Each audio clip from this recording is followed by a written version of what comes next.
Again, thank you for being here. And this is such an important issue for our region that I want to just zoom out a little bit and tell you about why we were interested in this issue as a foundation and why we think it matters for our state. As a state, Minnesota has always been an economic engine for over a century. We sit on the Mississippi and we are very innovative. We have great people here and we take advantage of our natural resources and our people resources. One of those strengths that we have as a region is that we are one of the top 10 states in terms of participation in our workforce, so our labor force participation rate. But we have not fully recovered from the pandemic. We still have a nation leading labor force participation rate, but we're not where we were before 2019. Young people that are in high school now and our young people who are in elementary and middle school will be key to us keeping that nation leading labor force participation rate. And we know that career pathways can help our young people to experience various careers, to gain credentials, and to participate in opportunities that will help set them up for success as they leave high school. You will see on the slides a definition of youth and career pathways. And we'll get into that later too in the panels, exactly what they are. But one of the things that I want to talk about is a little bit of my own personal experience and then also sort of how I visually conceptualize career pathways.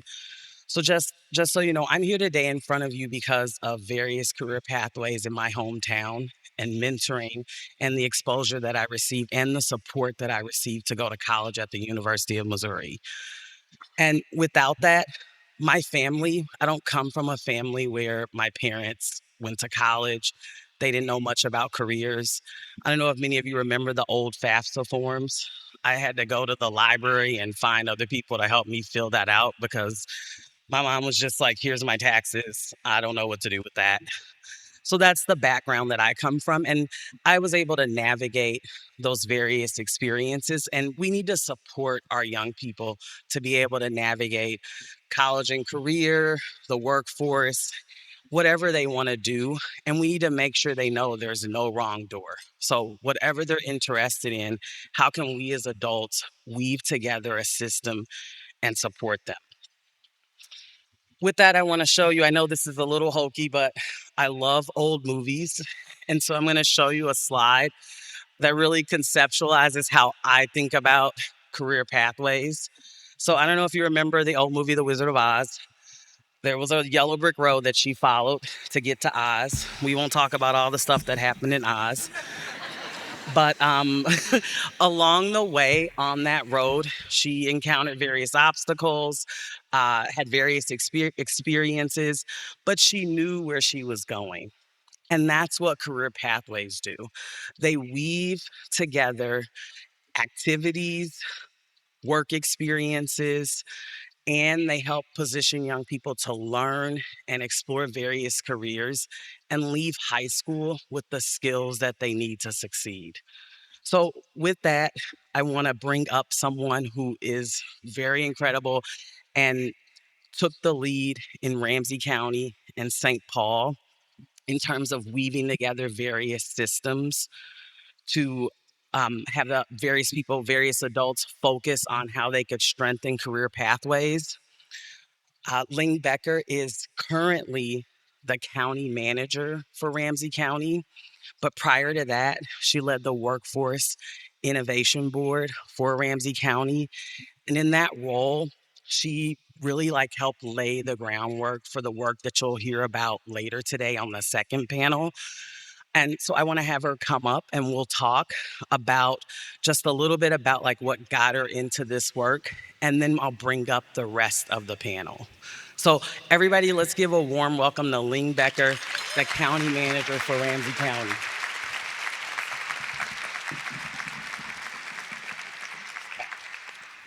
Yeah.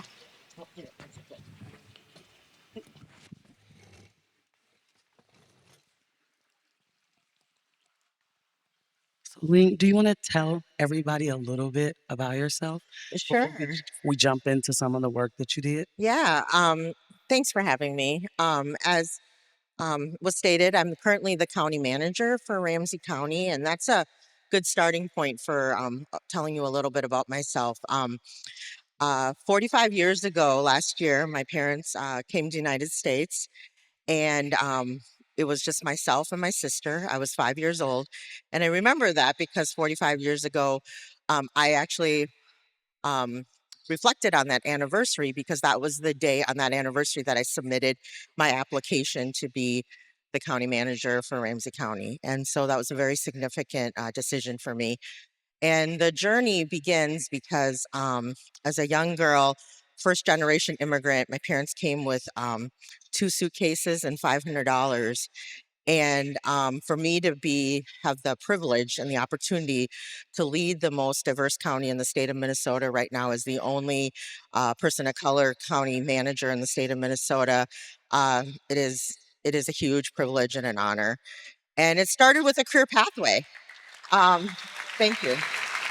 Um, it started with a career pathway because when I was 15 years old, my first job was at a community center for a local municipality here in the Twin Cities.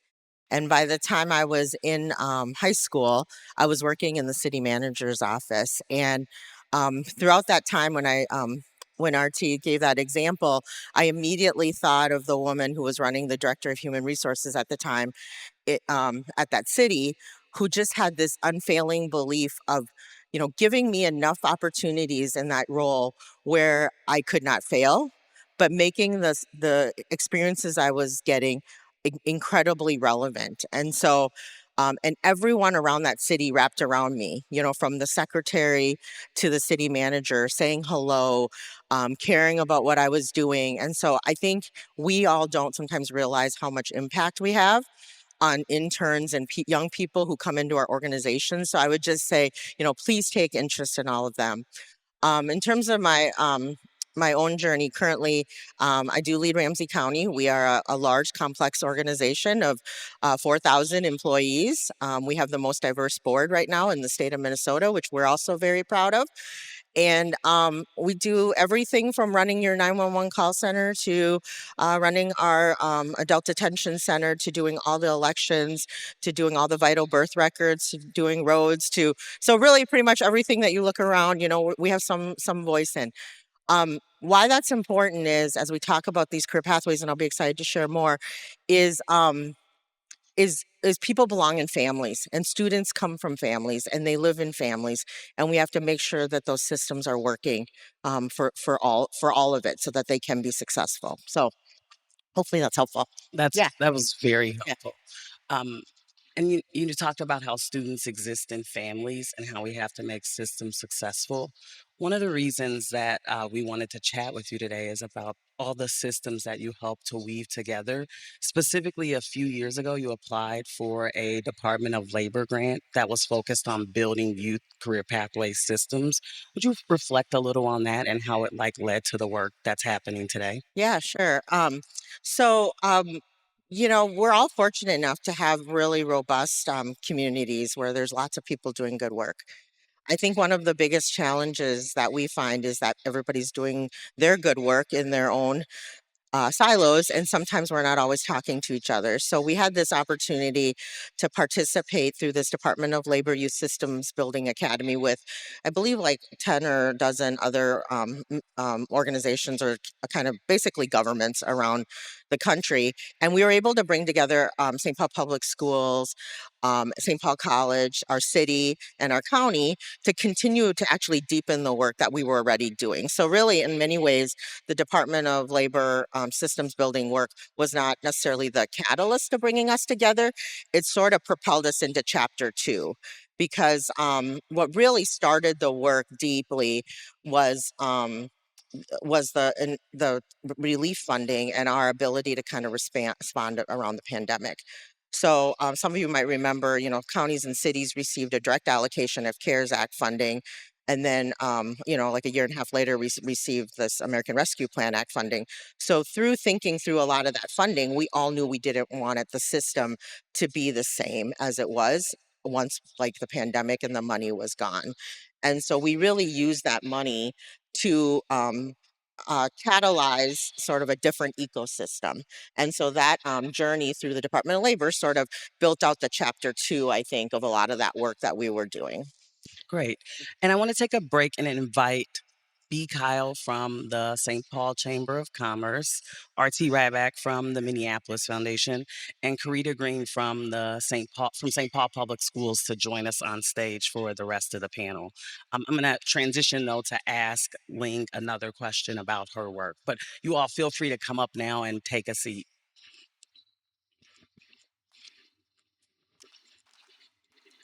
So building on that, Ling, um, why was it important for you as a county leader to bring together so many partners? So you all have the school district, other partners in the workforce. Why was that important for you to weave all of that together?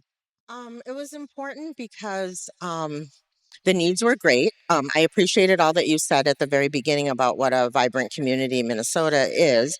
But the other piece of that story is we have the greatest economic disparities by race anywhere in the country. And so while we have a lot of assets, obviously many of them, especially the people side and especially our diverse young people, are the underinvested and untapped assets in our community. And I think the real motivation is I'm a big believer in collective impact.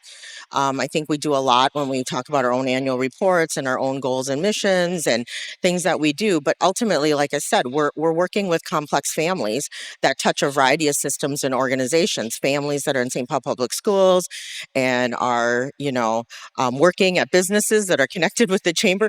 They're all Ramsey County residents, and they might be in different parts of our county systems and need things from the county. And so because of that, and also there's a lack of funding in the workforce ecosystem, and it's very bifurcated. I saw in the foundation's handout for you that the public funding is the number one way that workforce is funded. Well, that's true, and it's also a place where everybody's trying to bite off the same piece of cheese and fighting, for a very limited amount of resources.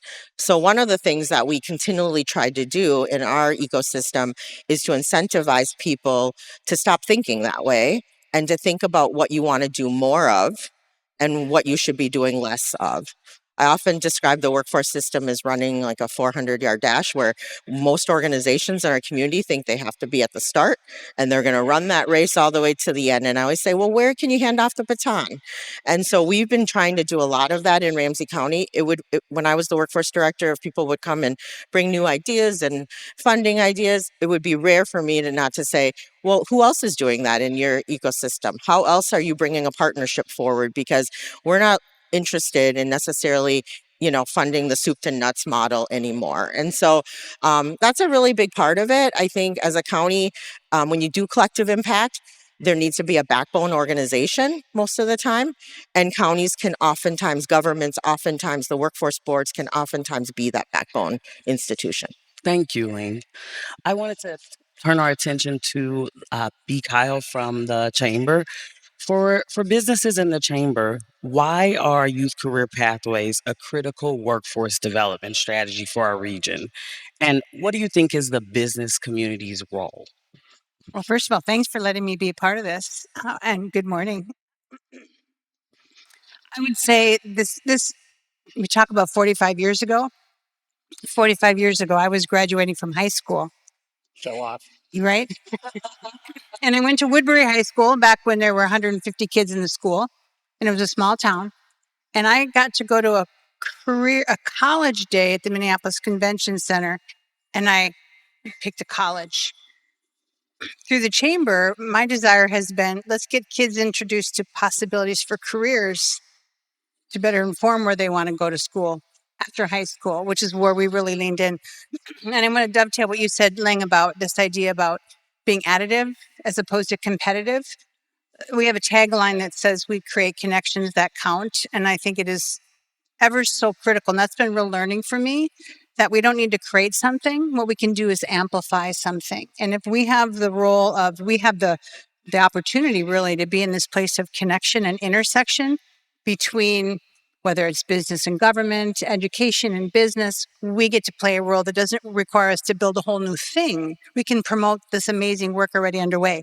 Because as it relates to business, clearly there's extraordinary self-interest to introduce the next generation of leaders to something that maybe my mom doesn't do, or my friend's mom doesn't do, or my teacher doesn't know about. So it's critically important because, very simply put, you can't be what you can't see. And when I was 18, I thought I was going to be an executive assistant or a salesperson for the phone company. Those were like what I thought were possibilities because that's what my parents did. And there's so many more things out there than what I was open to. So critically, at the ground, it's introducing folks to possibility. Thank you. With that, I want to turn our attention to Carita from Carita Green from St. Paul Public Schools. One of the findings from the report is that the strongest career pathways involve school districts and higher ed partners. Would you talk a little bit about the role of school districts in creating strong career pathways and then also in effective partnerships with higher ed, which includes 2 and 4 year schools? For sure. Thank you. Thank you all for being here. For the record, I am born and raised in Minneapolis and now over with St. Paul Public Schools and just enjoying my experience over there. So, one of the first things when I started my role as a career pathways and college coordinator for St. Paul Public Schools, I went to a conference from Jobs for the Future. And there are all these different things. And some of the folks here were there with me. It was like 3 weeks on the job, and my team over there says, "You got to go to this." I'm like, "Okay." Went to Boston, right? 3 weeks on the job, and I learned this phrase, which you all may have heard. It's called the big blur. Big blur. And I was like, "The big blur? Like, what is that?" And what I learned was it is pulling all of these resources together. It's intentional way to pull all of the resources together so the students can actually go through the system, be supported, get what they need, and not have to be concerned with, I got to talk to someone at the county, or I need to connect with the school district, or I got to talk to my college rep person. It's blurring all of that for the students so the students can go through so we don't have to figure out how to navigate our school system. So I was just fascinated. And for me, that helped me understand how to support my team, how to support the work. I have a background in being a high school counselor, so I'm very familiar with PSEO and figuring out credits and credits for graduation and all of that. And so that was very informative for me. So the role of the schools. So for St. Paul Public Schools, we have a robust pathways program, which you'll hear more about that a little bit later. But we touch on 4 career fields, and then within those fields, our schools are actually required to offer courses in those fields. So anyone who is familiar with K-12, the students sign up for class, and like maybe if you don't get enough enrollment, it's like, well, we won't offer that class. Nope. We have to offer the classes that are in this career field. And also we have a robust school counselors and work-based learning coordinators in our buildings that actually help support the work as well. And so St. Paul Public Schools has invested a lot in that. We also have an 8/2 model, which allows all of our schools to be able to, we have 7 comprehensive high schools. So if students want to go to a PSEO or a different program at St. Paul College or somewhere else, the schedule works for that because they can go to their classes in their building in the morning and then in the afternoon take a college course or whatnot on a regular schedule. Yeah. Thank you. Thank you. I want to turn my attention to the fellow on the end, my boss. I don't know if you all know this, but he's very interested in career pathways for young people. And for years, we've talked about, okay, what are we going to do in this space? How are we going to enter this space? And so from the report, and as we mentioned earlier, public funding is the primary source of support for career pathways programs, but philanthropy can also play a role. And so, RT, I wanted you to talk a little bit about what role you think we in the philanthropic sector can have in this space. I think it's important to I think it's important to differentiate between a system and an ecosystem. School district is a system. Education in Minnesota is an ecosystem because all education is local. Counties are different. Nonprofits are part of the ecosystem. The reason I stop there is the fact of the matter is you can't really move the dial without working the whole ecosystem. However, when you look at how much money is available for others, philanthropic money is completely dwarfed by the amount of money that the public sector has. So you can't philanthropy away this issue. So the challenge gets to be, how do we keep government at the table at a moment where there are massive cuts to every single thing we care about in this room? How do we keep government at all levels at the table? And then how do we really unify that together? And often I've talked about government as a gas station, philanthropy as Jiffy Lube, meaning you go to the gas station regularly, you go to Jiffy Lube every once in a while to make it work better.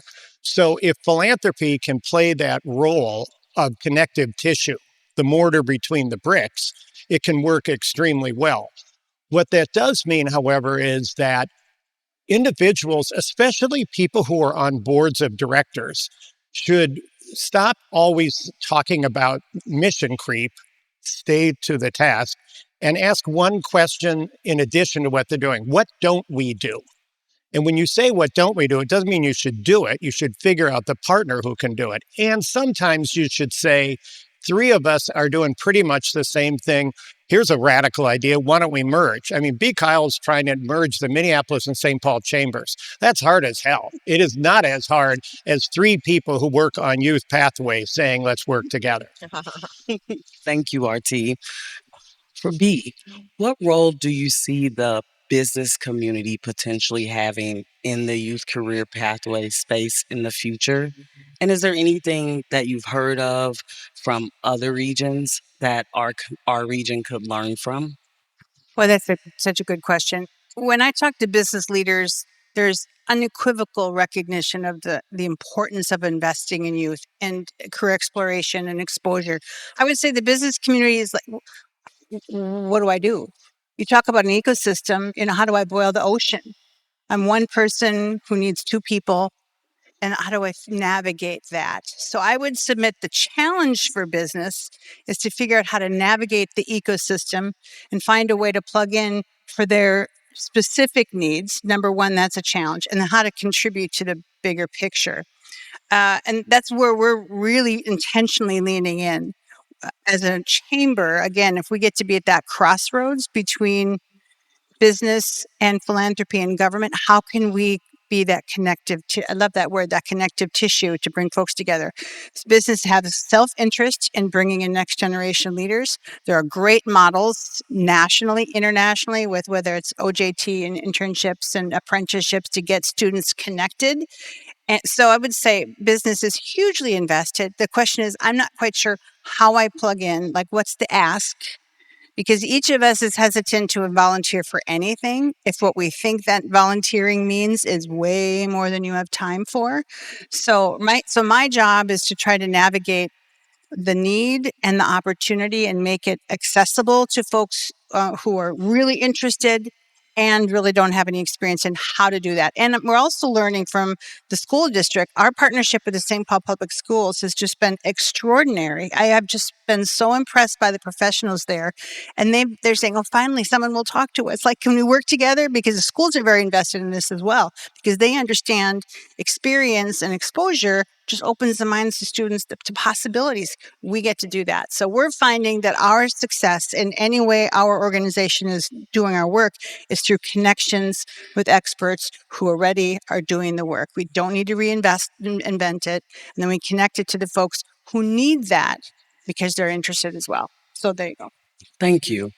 For Carita, in terms of thinking about the school district, youth career pathways aren't separate from academic goals for your district. Would you talk a little bit about how these programs are part of the district's approach to advancing equity and academic outcomes for students, and also just a little bit more about like why that's important for the district? Sure. Thank you. So I did mention that our pathways program is in all of our high schools, and so that's equitable, and that we have a requirement for certain classes to be covered. Also, the pathways program that we have, like we have a very close connection with Min State. So we had an opportunity it was grant funded through 3M, and it was about $1 million that we got a year for 3 years. And we had an opportunity to create some pathway programming on the campus of St. Paul College. I saw President Peasley here somewhere. And it was a partnership with St. Paul College and also Century College and St. Kate's. And I know I'm going to miss a few, but a lot of different colleges. And the opportunity that was given that we were able to provide, one example is offering an EMT class. So our St. Paul Fire Department, and we offered an EMT class, and so students went through that class and they are certified EMT. And I just heard yesterday one young person is gone off to college, and what she's doing is working as an EMT. She wants to become a doctor. Wow. Yeah. And so, but because of the funding, we were able to explore that area. And one other thing I wanted to point out for the gentleman, and he isn't sitting here anymore, but CTE in Minnesota or in St. Paul is a required course for graduation, so it does count towards your academics. That's great. Thank you. For RT, when you were a mayor and you helped launch Step Up, the youth employment program in Minneapolis, from your experience, what are the challenges to this type of programming in terms of the focus and the effort? And what do we need to do to weave together those experiences with partners and overcome some of those challenges? Well, this goes back a bit to that earlier point about government as a gas station philanthropy as Jiffy Lube, because the first question is money. So that was a partnership. Step Up, when we started it, it was a partnership between the city and the county and the Chamber of Commerce. Todd Klingel was there who did that, and Richard Davis, the CEO of U.S. Banks. We had all these good partners together, but the money mattered. And it was really based on federal and state dollars that flow into communities that were disconnected. So we built it on the back of public funding, but then went out to businesses and sold a value proposition. We didn't say, feel bad for these kids. We said, much as I said on that video, we're raising this incredibly diverse generation that's going to improve every one of your businesses' ability to compete in a global economy. And they stepped up and they put money in. And so that helped with that. So the dollars were one big issue. Sustainability, I think, is something else in this, is that we see these things flash up and down. Jeremiah Brown, who leads Step Up, how many years has Step Up been going? 23? How many young people have been put through that program? How much? 34,000. Okay. So over 23 years, 34,000 kids have gone. That's because there's been persistence and advocates up and down the system, and we need to continue to do that. However, if you look at Connext, which was an effort that we incubated at the Minneapolis Foundation, an alumni association for young people from all of these different programs, which we thought would really take off and employers would grab, is honestly really floundering. And that's deeply disappointing to me because it's almost like a production line. You're producing all of this talent, and Connext was supposed to be the way to get it to market. And when we went out to the private sector, we just didn't get that response. So I think it's great to start new programs, but I really think the idea of doubling down where it's really working and then thinking of connective tissues is a big piece of that. Thank you. For our closing, I want to turn it back to Ling. You built a lot of infrastructure in Ramsey County and St. Paul, as evidenced by the panel today. And I know a lot of people asked us, why are you guys focusing so much on Ramsey County? First, learning doesn't stop at the river. We're a dynamic region. We're a dynamic region, and we can learn from people everywhere, even people from the suburbs. We can learn from them too. And and second, what they're doing in terms of weaving together these systems, we just heard over and over again as we were doing the report that you have the executive summary from. Talk to the people in St. Paul, which we were going to do. And Ling's name came up so many times. So that is why we wanted to focus today and give you some examples from Ramsey County and St. Paul. But Ling, you built up quite a bit in Ramsey County and St. Paul. Would you talk about the challenges with keeping efforts like this going and keeping all of the partners engaged? And then, do you have any concerns given some of what's happening in terms of the federal funding landscape and then also even shifts with resources in Minnesota? Yeah, those are big questions, but I'll break them apart. In terms of maintaining the connective tissue, I love that you use that word because that's been a big phrase I've used over these last 5 years. I think the ARPA money and the CARES money, that's what that was for government at that moment. It was the flexible funding that allowed us to be connective tissue. And that's going to be the gap as that money expires. So for philanthropy, that's a really good opportunity to think about what were the things that we built as pillars of connective tissue that should stay. And we need help in sustaining that. In terms of long-term alignment, I think it's up and down that system and in the ecosystem, up and down and across. I will say it's really important to have your leaders at the highest level committed to this work.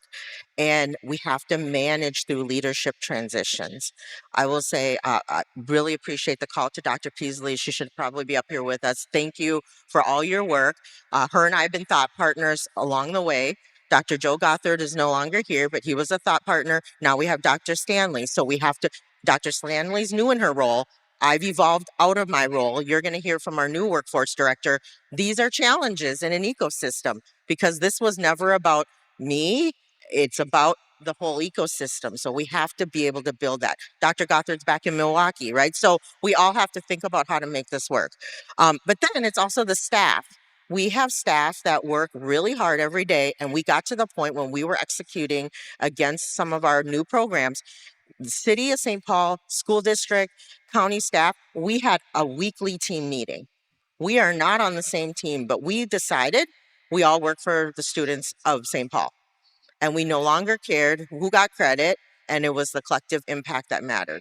We never got to the point of having shared space or doing some of that, but that should be the next iteration of conversation. We actually all work in alignment and we should be, rubbing shoulders, maybe even more so than with other teams that we work with in our own buildings because the work isn't as aligned as even working across organizations. I will say the resource constraints that are coming and have come is a big reason why people retreat out of partnerships. And we have to really shield from that. At the county, we are very cognizant of three factors that are going to impact, and you're all going to feel it: the federal orders, the federal budget, and the state budget. All those are going to put in tremendous constraints on public sector funding. I like to talk about it in three buckets. Direct impact, we are seeing as government literally money being stopped, saying stop work. That's going to impact things that counties and governments can do. There's indirect impact, which is resources that are going to other entities in the state of Minnesota. You're seeing bridges get unfunded, things. Why does that matter to all you? Those are jobs. Those are businesses. Those are career pathway internships, right? So that's some indirect impact. Our nonprofits are losing externships, AmeriCorps, all of that is part of the equation. I've gotten plenty of calls on that. And then I also talk about the collateral impacts. We lose federal staff at a national level, it impacts the way we do work as a county. So you think about you lose staff at VA. We are not able to process veteran benefits the same way. And those veteran households have kids who are trying to make it through all the work that this group is trying to do, right? So families are all interconnected. The work is all interconnected. Data is being taken off federal portals. Those things have collateral impacts on our grant making, the work that we do, how we understand disparities. I saw something come through my email. Maternal health disparities do not exist if we exclude Black women. What? You know, it's just, how do we have that data not exist, right? And then the last thing is just the harm on public sector and the trauma on our communities. And I'll say, Ramsey County, I would be remiss not to say this in a career pathway room. We are an organization of 4,000 people in a little square block of Ramsey County. The city of St. Paul employs 4,000 employees. The Met Council employs 4,000 employees. We are a huge employer with lots of workforce, and we should be part of the career pathway equation too. That doesn't include the state. So that's a whole industry. And if we actually want people to look like the communities that we're going to serve, we have to do that better too. And so so those are real challenges, but I will just leave you with one last point. I think the biggest thing to our benefit over, at least in St. Paul and Ramsey County, we have two things. One, we care about local connections. And I think you want to be in an ecosystem that is big enough that you can do just about anything and you can take on any challenge, but you're small enough that I can pick up the phone and others can pick up the phone and we can get to somebody and we can make things happen because we know each other and we trust each other. And so leaders need to trust each other and not worry about, their stuff. I always tell my teams now, hold your stuff loosely in this day and age. The work does not belong to you. The work belongs to the people. So that's a really important one. And then I see some young people in the room. I see some of our partners that support young people.